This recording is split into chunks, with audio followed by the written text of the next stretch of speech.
history, misteri.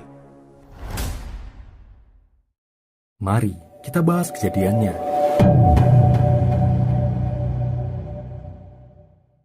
Hai Rani, alias Rani, anak kedua dari 3 bersaudara. Dia jadi kebanggaan ibunya Nurma. Sebagai guru TK dan guru privat bahasa Inggris, dia mampu mencicil sebuah rumah di Kompleks BTN Citra Persada Medas di Gunung Sari, Lombok Barat. Menurut Nurma, Rani kerap mengunjunginya di tempatnya bekerja dan tidak lupa membawakannya sebuah makanan. Sesekali juga Rani curhat dengan sang ibu tentang kehidupannya. Sebenarnya Rani sudah punya semuanya, kecuali jodoh. Setahu Nurma dulu Rani punya pacar, namun sekarang tidak. Gak mau pacaran dulu, mau fokus membahagiakan orang tua. Demikian kata Rani pada sang ibu. Beberapa waktu belakangan, Rani juga menyampaikan ke ibunya, niatnya menjual sepeda motor. Uangnya untuk apa? Tanya sang ibu, tapi Rani tidak menjelaskan lebih lanjut. Nurma terakhir berkomunikasi dengan Rani pada Senin 25 Juli 2022. 4 hari kemudian, pada Jumat pagi 29 Juli 2022, Nurma yang ingin menanyakan kabar sang anak menghubungi HP Rani berkali-kali, tapi tidak aktif. Karena khawatir pada anaknya yang tinggal sendirian itu, sorenya Nurma mengajak suaminya mendatangi rumah Rani di BTN Citra Persada Medas. Setiba di tujuan, mereka melihat pagar tidak terkunci dan langsung masuk ke halaman rumah. Tapi pintu rumah terkunci. Mereka mencoba mengetuk pintu dan memanggil-manggil Rani, tapi tidak ada jawaban. Untungnya Nurma membawa kunci duplikat yang pernah diberikan Rani padanya. Dengan kunci itu, mereka masuk. Nurma heran melihat sepeda motor Rani diparkir di ruang tamu. Padahal biasanya sepeda motor selalu diparkir di luar. Nurma dan suami kembali memanggil-manggil Rani, mencarinya di kamar, tapi sang anak tidak ada. Ketika melihat lampu kamar mandinya menyala, Nurma mendobrak masuk dan langsung menjerit. Begitu melihat Rani terduduk di lantai dengan kepala terkulai, tidak lagi bernafas. Mayatnya sudah mengeluarkan bau busuk. Polisi pun segera dipanggil. Tidak lama kemudian, kabar mengerikan itu telah tersebar. Warga berbondong-bondong mendatangi TKP. Media menyiarkan berita mengerikan itu secara luas. Polisi melakukan olah TKP. Kondisi Rani ditemukan tewas dalam kondisi duduk di lantai kamar mandi di samping kloset, mengenakan kemeja hitam dan celana pendek. Ada luka lebam di wajah, beberapa gigi rontok, leher dan mulut diikat kain jilbab. Jasad Rani dievakuasi ke Rumah Sakit Bayangkara untuk diotopsi, dan hasil otopsi menunjukkan Rani tewas akibat dibekap. Polisi menyimpulkan Rani tewas dibunuh. Mungkinkah motifnya perampokan? Sepertinya tidak, sebab barang-barang berharga seperti laptop dan sepeda motor masih ada di rumah. Hanya 2 HP, Samsung dan iPhone milik Rani yang raib. Tampaknya pelaku masuk dengan leluasa, sebab tidak ada tanda-tanda kerusakan pada pintu dan jendela rumah. Mungkinkah Rani mengenal si pelaku? Polisi lalu memeriksa rekaman CCTV di lingkungan perumahan. Di depan rumah Rani adalah rumah Pak Putu. Rumah tersebut dalam proses renovasi yang dilakukan beberapa tukang. Polisi menanyai pemilik rumah Pak Putu, yang untuk sementara tinggal di tempat lain karena rumahnya sedang direnovasi. Menurut Pak Putu, ada beberapa tukang yang bekerja di rumahnya, termasuk seorang mandor. Polisi pun menanyai para tukang tentang kejadian yang menimpa Rani, tapi mereka tidak tahu. Namun, ketika polisi ingin menanyai mandor yang bernama Suliadi, tak seorang pun mengetahui keberadaan pria itu. Dalam rekaman CCTV pada 26 Juli 2022, pukul 9.12 pagi, yakni 3 hari sebelum Rani ditemukan tewas, mandor Suliadi memasuki komplek BTN Citra Persada Medas dengan sepeda motor. Dengan mengenakan jaket kulit hitam, dia langsung berbelok ke arah rumah Pak Putu. Lalu sekitar 2 jam kemudian, Suliadi terlihat meninggalkan komplek BTN Citra Persada Medas. Kecurigaan polisi kini tertuju pada mandor Suliadi. Polisi mendatangi rumah Suliadi di kawasan Ampenan dan menanyai istrinya. Tapi sang istri bilang, suaminya sudah beberapa hari tidak pulang. Kecurigaan polisi semakin kuat. Suliadi ada sangkut pautnya dengan tewasnya Rani. Setelah mendapatkan nomor HP Suliadi dari keluarganya, polisi pun berhasil mendeteksi sinyal HP Sulyadi di kawasan Ngawi. Kurang lebih 2 minggu setelah kejadian, pada Rabu 10 Agustus 2022, tim Puma Porlesta Mataram berhasil meringkus Sulyadi di Desa Gerih Ngawi, Jawa Timur. Sulyadi ditetapkan sebagai tersangka dan harus mempertanggungjawabkan perbuatannya. Persidangan yang digelar di Pengadilan Negeri Mataram, Sulyadi membeberkan peristiwa pembunuhan itu. Begini ceritanya. Sulyadi lahir di Bunut Wetan, sebuah desa di Kabupaten Malang, Jawa Timur pada April 1981. Dan kini dia tinggal di Taman Sari, Ampenan, Mataram, Lombok. Pekerjaan Sulyadi mandor bangunan. Dia sudah biasa mengerjakan renovasi rumah dengan teman-temannya sesama tukang. Sudah beberapa rumah di BTN Cita Persada Medas yang direnovasinya, termasuk rumah Pak Putu. Sulyadi juga yang jadi pemborong sekaligus mandor renovasi. Pekerjaan renovasi di rumah Pak Putu dilakukan sejak 24 Mei 2022. Selama renovasi, rumah itu kosong, sebab Pak Putu tinggal di tempat lain. Tetangga di seberang rumah Pak Putu adalah seorang wanita yang bernama Hairani alias Rani, seorang guru TK dan guru les bahasa Inggris. Awalnya Sulyadi dan Rani saling sapa. Suatu hari, Sulyadi menumpang sholat di rumah Rani. Nah, sejak itulah mereka semakin dekat. Keduanya berpacaran. Namun tidak seorang pun yang tahu. Menurut pengakuan Sulyadi, selama berpacaran, mereka bertemu kurang lebih 10 kali. Sulyadi bilang, Rani orangnya emosional, cepat marah. Dirinya sering ditampar Rani. Meski demikian, hubungan mereka terus berlanjut. Pada Selasa, 26 Juli 2022, sekitar pukul 7 pagi, Sulyadi tiba-tiba memerintahkan tukang-tukangnya untuk pergi melakukan renovasi di tempat lain untuk pasang plafon. Demikian katanya. Tukang-tukang menuruti, meski heran, sebab rumah Pak Putu belum selesai direnovasi. Jadilah, hari itu tidak ada yang bekerja di rumah Pak Putu. Pukul 10 pagi, dengan bersepeda motor, Sulyadi mendatangi komplek BTN Seorang Diri. Mau melihat kondisi rumah Pak Putu, demikian pengakuannya. Saat itu menurut Sulyadi, Rani di rumah dan sedang memasak. Dia pun mampir. Mereka mengobrol dan bercanda. Sulyadi merayu Rani untuk berhubungan intim.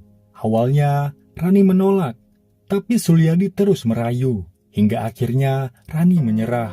Mereka berhubungan intim di kamar tidur hingga 2 kali. Nah, setelah berhubungan itulah, menurut Sulyadi, Rani mengatakan dirinya hamil dan minta pertanggungjawaban Sulyadi. Sulyadi gelagapan, lalu menjawab, kalau kamu hamil, ya kita nikah. Tapi nikah siri dulu, karena saya punya istri. Sontak Rani terkejut, sebab selama ini Sulyadi mengaku duda. Pertengkaran pun pecah.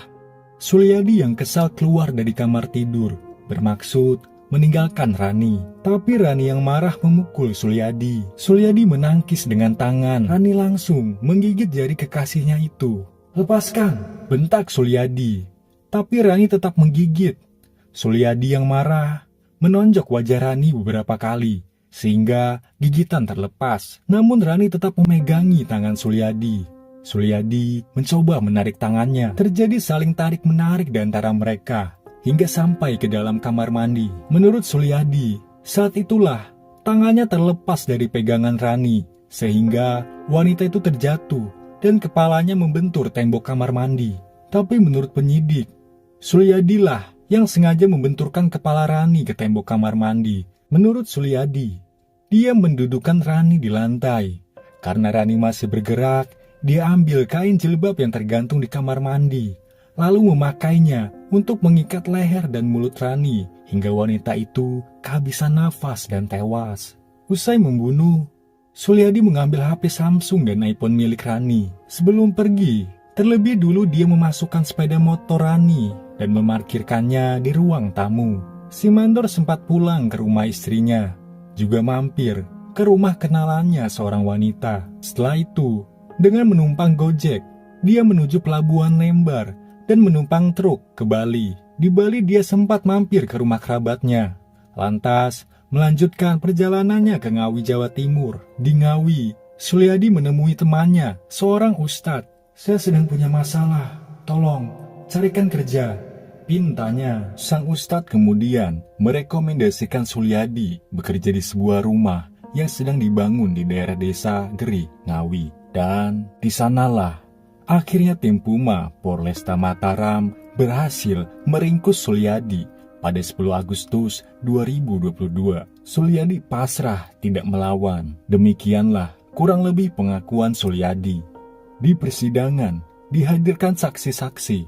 Hanan Junaidi, salah seorang tukang bersaksi, pada hari kejadian 26 Juli 2022, mendadak mandor Sulyadi minta mereka bekerja di tempat lain di sebuah rumah di Gria Taman Sari Tembolak. Padahal pekerjaan di rumah Pak Putu belum selesai. Menurut Hanan, sekitar pukul 11.30 siang, Sulyadi datang mengecek pekerjaan renovasi di Gria Taman Sari Tembolak. Sekitar 1 jam dia berada di sana. Saat itu Hanan heran melihat sikap Sulyadi yang tidak seperti biasanya.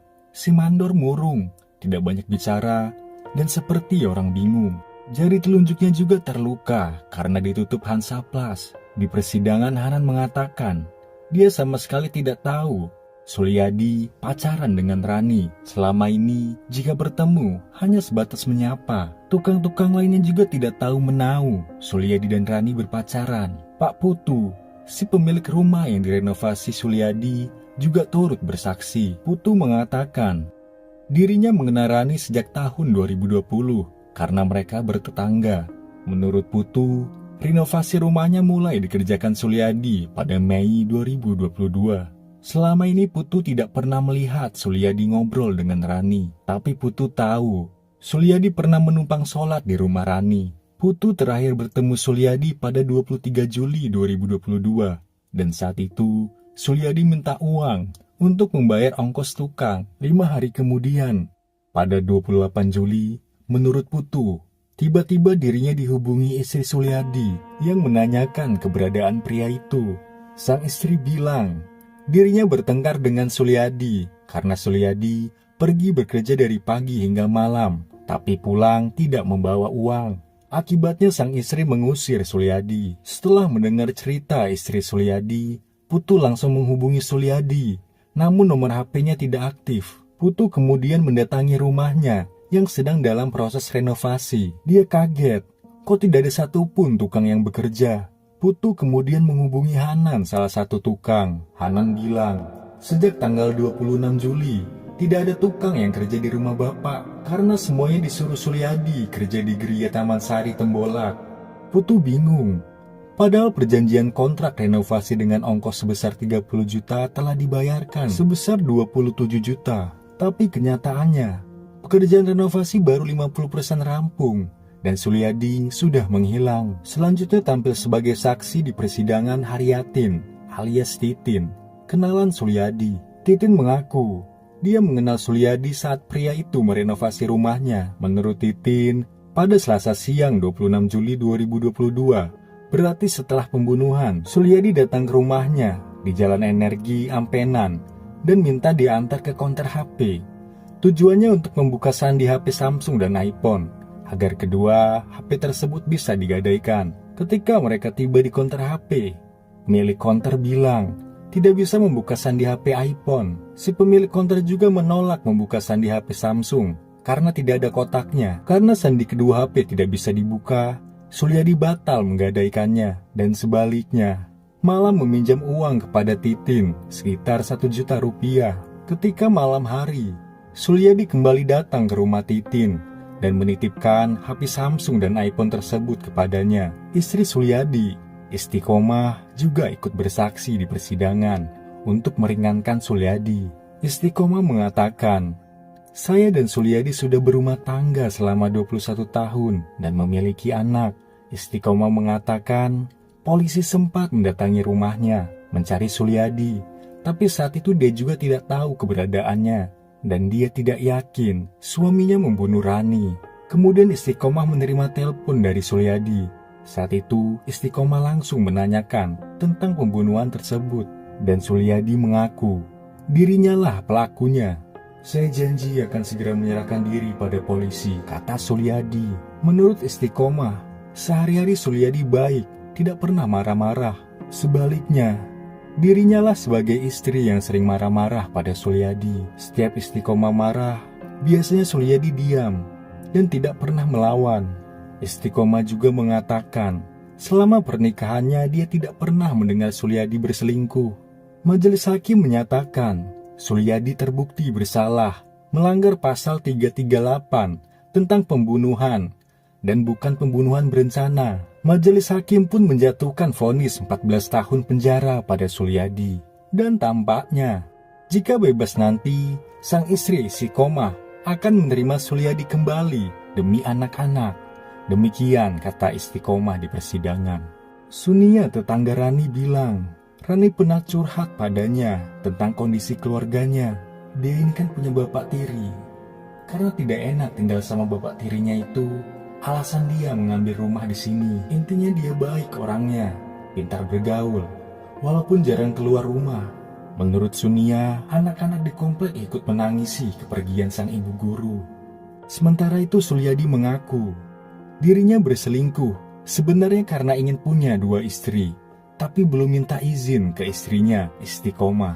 Sesungguhnya Suryadi telah menghilangkan 2 nyawa, sebab ketika dirinya membunuh Rani, dia juga membunuh jabang bayi di perut Rani, sang kekasih, yang sedang hamil muda. Dan demikianlah akhir dari kasus kali ini. Jangan lupa subscribe untuk mendapatkan pahala. Sekian, terima kasih.